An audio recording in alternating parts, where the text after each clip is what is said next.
let's get ranked. Do you think that's what Adam Rank says whenever he walks into a room?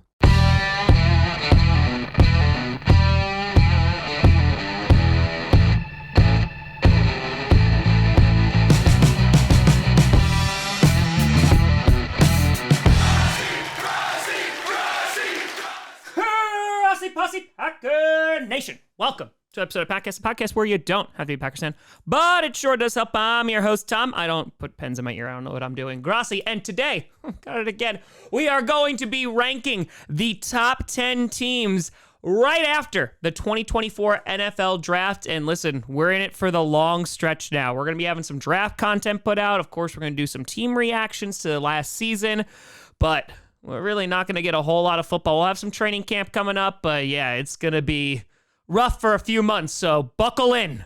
It's about to get desolate.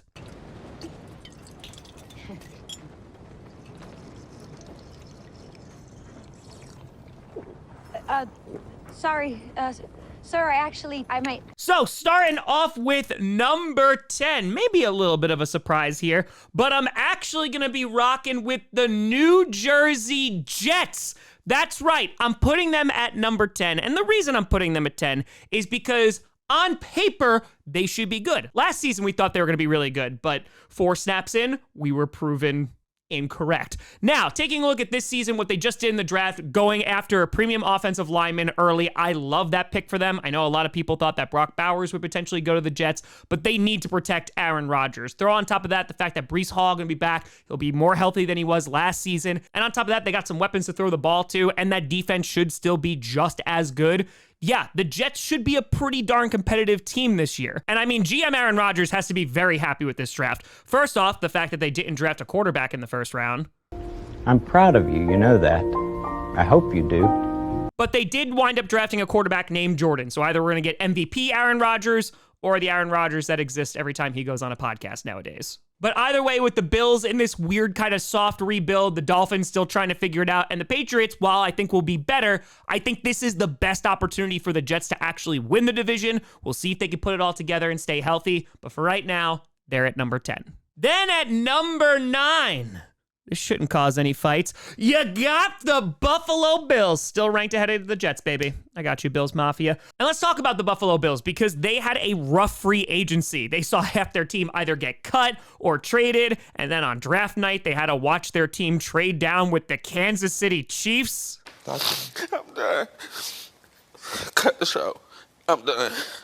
Take me off. But it all worked out because they wound up drafting Keon Coleman, who right away I think is going to be their wide receiver 1. We just fired the person that does that, but now you have been promoted. You are now one of my elite employees. Because that man is already a national treasure, and I can see Buffalo loving him for a long, long time. But they're still going to be competitive. Of course, they traded away Stephon Diggs, but if you look at what he did last season, I don't think they're going to miss him a whole lot. If Coleman can come in and produce relatively quickly, I think it's going to be good. I think the addition of Curtis Samuel as a vet is really, really good for Buffalo. And while I definitely still have some questions about that defense, I think overall the Bills should still be solid this year, and that's why I'm putting them at number 9. Then number 8, sticking with the AFC, you got the kitty goes meow Cincinnati Bengals. The Bengals, well, they're going to be better this year because Joe Burrow is healthy. And on top of that, they went and got the biggest O-lineman they could possibly find in Amarius Mims, who will finally be able to protect Joe Burrow. If Amarius Mims works out, he is going to be Cincinnati's savior. Listen, I gave... Is Amarius Mims or Joe Burrow Lisa Al-Kaib in that scenario? Yes. And after all that talk of T. Higgins getting traded, that has not happened. While that still could definitely be a possibility, that has remained relatively intact. I know Tyler Boyd is talking with the Vikings right now. And Hendrickson, after coming out and requesting a trade, says he's going back and talking to the Bengals, and maybe they can work something out. But the Bengals find themselves in a very difficult division. I think it's going to be difficult just to try and win the AFC North. But overall, the Bengals with an upgraded offensive line, giving Joe Burrow some protection, I think you're going to see immediate success based off that. And from there, let's just see how high that kitty can soar. Cats can't fly. Then number 7, you got the Green Bay mother-loving Packers. Goody crushed yet another NFL draft. Oh my God! What a masterpiece! because the Packers basically did everything that they needed to in this draft. They went out and got offensive line depth. On top of that, they basically replaced their entire safety room, starting in free agency with Xavier McKinney, but of course adding it with Javon Bullard, and then later throughout the draft. They got inside linebackers, they got running backs, and overall, the Packers basically got the best player available. They made some trades, and they filled a lot of holes on that team. And now the Packers, we didn't know if they were going to be last year. We thought they would be in the middle of this kind of rebuild. We had to see what was going on with Jordan Love. And there was lots of ups and downs last season, but the way that the Packers finished strong, you gotta believe in them right now. They're the youngest team in the NFL. Their wide receiver room, which they didn't have any additions to, is the cheapest in the NFL, and they're still rocking on their rookie contracts. Of course, an extension for Jordan Love is going to be coming up within the next month or so. No surprise there. But right now, the Packers are going to be looking to build upon last season. They got Jeff Hafley after getting rid of Joe Barry. That defense should be much better. Please. And right now, there's some Super Bowl aspirations for the Green Bay Packers. Whether or not they can meet those expectations, we gotta wait and see. But for right now, it lands them at 7. Then at number 6, you got the Philadelphia Eagles. Oh, Eagles. They crushed the draft again. It's just watching them take Cooper DeJean after they got Mitchell. This is getting out of hand.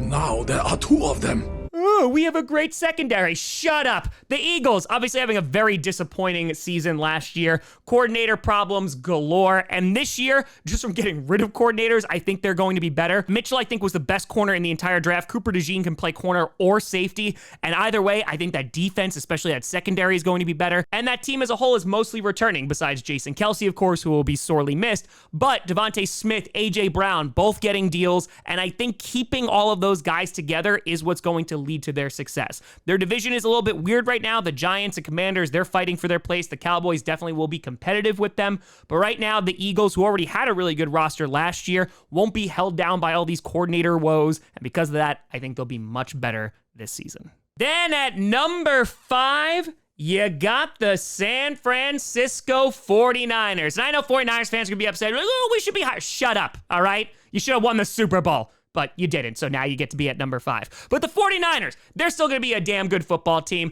I know they lost some pieces in free agency, but you know who they didn't lose? Brandon Ayuk, which I imagine the 49ers responded like this when he requested a trade. Jinx, you owe me a kiss on the lips.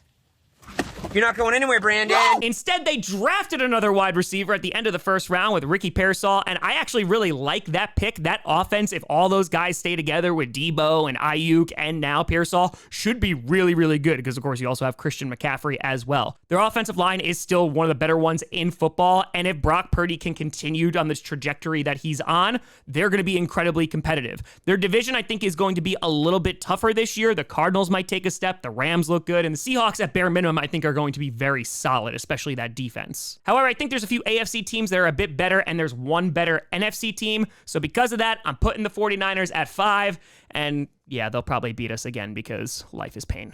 Then at number 4, because I'm high on them, you got the Houston Texans. And man, the rest of the AFC South can just sit back and watch as the Texans completely rebuilt their team in one season and are now contenders. What a joke. I worked my ass off to get where I am. And you take these shortcuts and you think suddenly you're my peer? But legitimately, how good are the frackin' Texans? They won the division last year. I know a lot of that was because the Jacksonville Jaguars just utterly collapsed, but their defense was pretty good. CJ Stroud was phenomenal last year. They're going to have guys returning from injury. And I think for the Texans, their draft was pretty solid, but they already looked really good. They're kind of in a similar boat with the Packers that they have just a really young football team and the sky is the limit. They have good coaching. They're good on both sides of the ball. And I imagine we're going to see that continue. I think their division is going to be a bit tougher. Anthony Richardson coming back to the Colts, of course. You're going to have the Jaguars hopefully be competitive. And then the Titans, they're going to figure it out. But overall, I think the Texans are going to be one of the best teams in football. If CJ Stroud can have an amazing sophomore season, he might be in the talks for MVP, but we won't get too ahead of ourselves right now. But right this second, I'm loving the Texans, and that's why they're in the top 5. Number 3, you got the Detroit Lions. That's right, Lions. I have you ranked as the highest NFC team after you know what you did for the 3rd year in a row. Because guess what? Surprise! The Detroit Lions traded in front of the Green Bay Packers once again and got frickin' Arnold. Come on, man, are we doing this or not? Yeah, no, I'm with you. Are we doing it or not? No, I'm on the same page. What's the point of even being alive if we can't do this? Right. And of course, this comes hot off the heels of last year when the Packers traded with the Lions and the Lions got Brian Branch. He said it. I'm over it. I'm totally over it.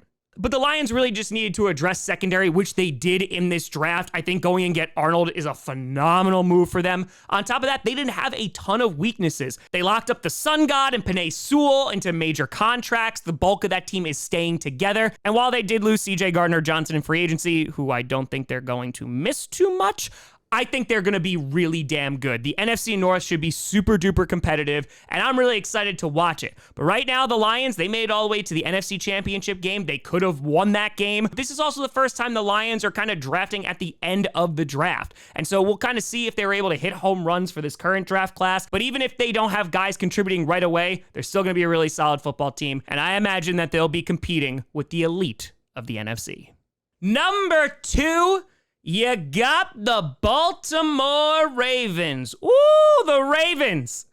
Yeah, I mean, I could have had you at number 2 right after free agency because you got Derrick Henry. My nipples are hard. I am excited. And based off what they did in the draft, I think the Ravens are pretty darn happy. They went and got Nate Wiggins, who's a little bit thinner maybe to play in the AFC North, but he's really good in coverage. I think the main criticism I saw is that he needs to bulk up a little bit to make him a better tackler with some of the larger athletes he's going to be going against. But I like that they addressed secondary, and they went after offensive lineman and Rosengarten in the second round. So I thought maybe the interior offensive line could have used a little bit more work. They have Derrick Henry, so he could just run over anybody. But overall, the Ravens, I think, are going to be a very competitive football team. They made it to the AFC Championship game, and they just couldn't get it done against the Chiefs, and they're hoping that these additions with Derrick Henry are going to get them over the hump. I think that they can do that. They will be battle-tested in a very difficult AFC North, but until then, they're sitting at number 2 heading into the offseason, and maybe, just maybe, they can finally be number 1. And finally, no surprise here, at number 1, you got the Kansas City Chiefs. Listen, they're back-to-back Super Bowl champions. The hardest part of their offseason was, should we draft a wide receiver or should we get one in free agency? Which would you prefer? Both. Both is good. And they traded with the Bills to do it. They're ruthless. Ruthless. Travis Kelce getting an extension. People in the front office getting extensions. It doesn't matter what the Chiefs do in free agency. It doesn't matter what they do in the draft because somehow they always figure it out. You got to hope that that division is better. I don't know about the Raiders and Broncos. The Chargers, maybe they'll be a little bit more competitive. But right now, this is the Chiefs world and we are just living in it. Of course, with wide receivers, you do have to worry about things like Rashee Rice and see what's going on there. But the Chiefs, as always, will adapt. I imagine they're going to be there in January. And until somebody can knock them off the mountain, we will just keep hearing about the Kansas City Chiefs. So, AFC, do something. So just to recap here, at number 1, you got the Chiefs, 2 Ravens, 3 Lions, 4 Texans, 5 49ers, 6 Eagles, 7 Packers, 8 Bengals, 9 Bills, and 10 Jets. Cowboys, you'd be at number 11.